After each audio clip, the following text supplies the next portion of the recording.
Olá pessoal, sou eu novamente. Vamos lá para a terceira e última parte da parte introdutória de banco de dados.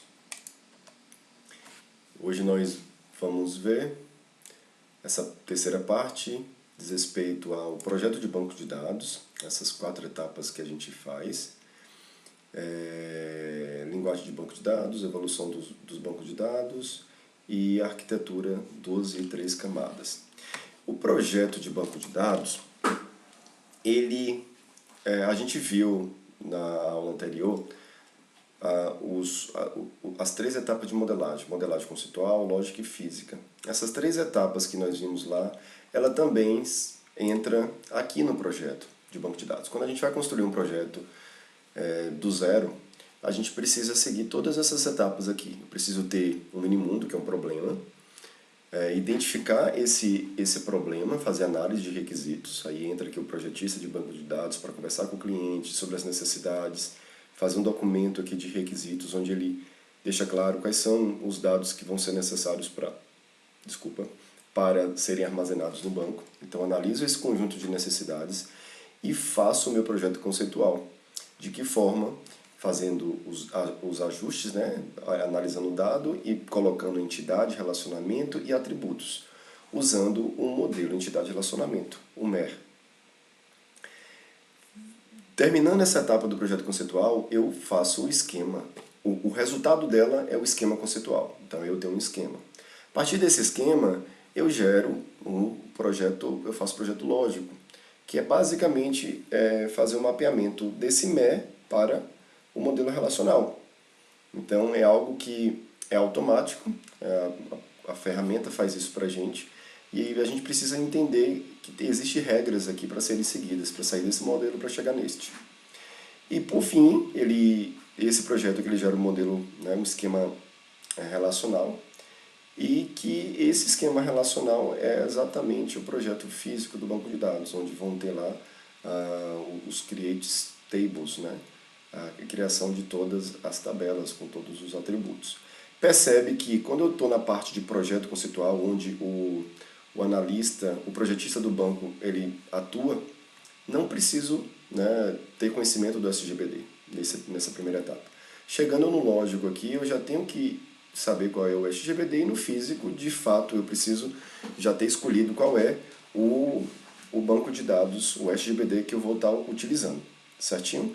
Então, isso aqui é o projeto, é basicamente a ideia, não esqueçam desses slides, vocês vão fazer isso na disciplina, vocês vão fazer um projeto prático, seguindo essas etapas que eu vou explicar depois, mas ela é importante. Quando eu estou construindo um projeto do zero, de banco de dados, eu sigo essas etapas. Minimundo, análise, faço os requisitos, escrevo, desenho as entidades e relacionamentos, gero o lógico e depois eu gero o físico.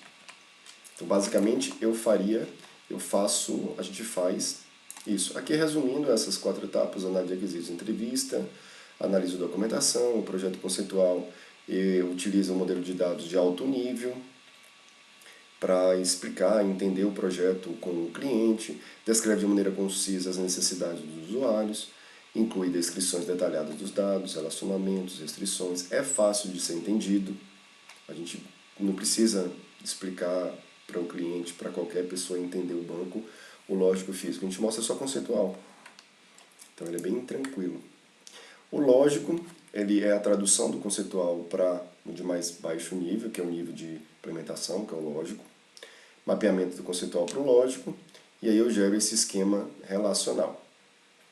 O físico é basicamente a estrutura de dados interna do banco. Especificação das formas de organização dos arquivos, e aí vão ter lá os índices, os ajustes que a gente pode fazer, e forma de passionamento de dados e replicação dos dados. Então eu tenho os dados propriamente armazenados. Como é que seria isso no BR Modelo? Então no BR Modelo é essa interface, essa ideia que nós vamos usar. Eu uso esquema conceitual, que é o modelo entidade de relacionamento. Aqui está um exemplo. Ele converte para o modelo lógico, assim, e o modelo físico, que são os create tables. Create table aqui. Percebe que no modelo relacional aparecem características inerentes ao modelo relacional. aparece uma tabela a mais aqui, aqui é um relacionamento, aparece a chave primária, aparece a chave estrangeira. E no esquema conceitual não aparece esses detalhes aqui, a gente só encontra entidades e relacionamento. E o físico é exatamente com as 3 tabelas aqui, né? Create Table, conta, cliente, mas com a sintaxe de criação do MySQL, do SGBD, citado aqui nesse slide. Tranquilo? Linguagens de banco de dados, nesse primeiro momento a gente vai estudar 2 dessas linguagens propriamente dita. A linguagem de consulta estruturada, a SQL, ela permite eu especificar as estruturas do meu banco usando a linguagem de definição de dados, DDL, com create, eu vou mostrar exemplos no próximo slide, create, alter e drop. Eu crio, altero e excluo tabelas, por exemplo. Expressa consultas e atualizações nas estruturas, então eu vou manipular os dados, linguagem de manipulação dos dados, DML, eu vou fazer isso com os inserts, fazer isso com o select, com o update e com o delete. Então, com esses comandos eu consigo manipular os dados. Aqui estão exemplos de DDL, como eu posso usar para criar uma tabela, create table, o nome da tabela, e os campos com os tipos de dados. Um outro exemplo, criação de empregado, nome, cargo, salário e departamento, criar uma tabela, create table empregado, nome, o tipo, tamanho aqui, baixar, salário, nesse caso number, departamento baixar também. Criando uma visão, parte desses dados vão ser acessados. Então, create view dados públicos, eu seleciono aqui somente nome, departamento de empregado. Então, isso tudo são exemplos de linguagem de definição de dados. Eu vou mexer na estrutura dos dados, eu não estou manipulando com instâncias. Aqui um exemplo já de DML, essa linguagem de manipulação. Eu estou selecionando select, asterisco from, cliente, onde o nome é Rosana. E aí está um exemplo de consulta, e eu posso também fazer inserção, remoção e modificação. Pode ser implementado em uma linguagem de programação ou em uma linguagem de consulta, ad hoc, como no prompt do MySQL. Por exemplo, eu posso aumentar também os dados, update, empregado, set salário igual a salário vezes 1.1, estou aumentando em 10% o salário dos funcionários, e estou mexendo em instância, em registros, em ocorrências, certo? Manipulação de dados trabalha com ocorrências. Insert é a mesma coisa, estou inserindo dentro de um empregado quais os valores daquela sequência lá.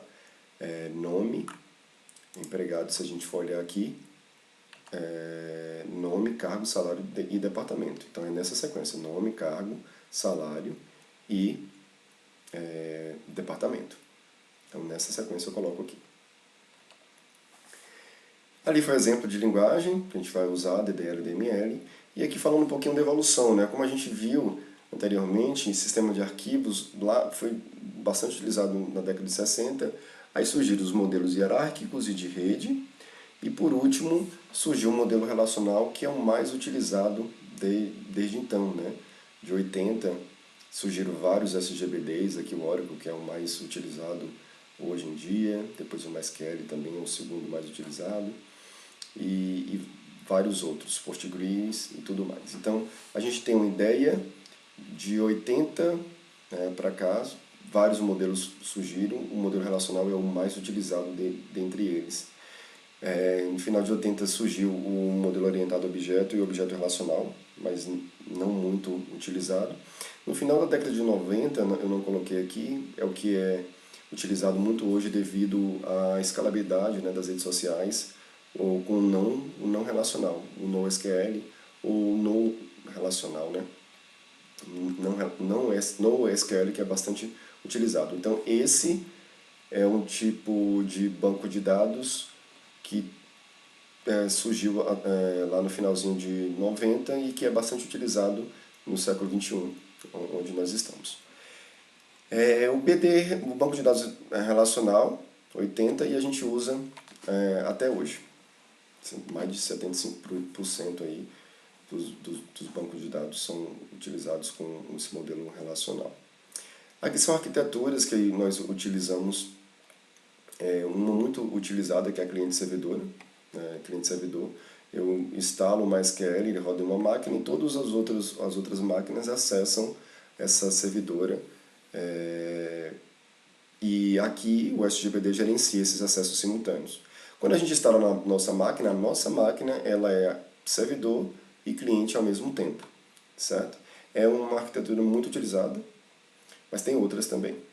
Aqui essa arquitetura cliente-servidora pode ser utilizada também em servidor de impressão de arquivos. Aqui no cabo eu tenho os programas acessando. E eu tenho aqui o servidor de banco de dados. E aí os programas acessam esse servidor aqui por essa rede e acessam também os outros servidores aqui de impressão de arquivos por meio da rede.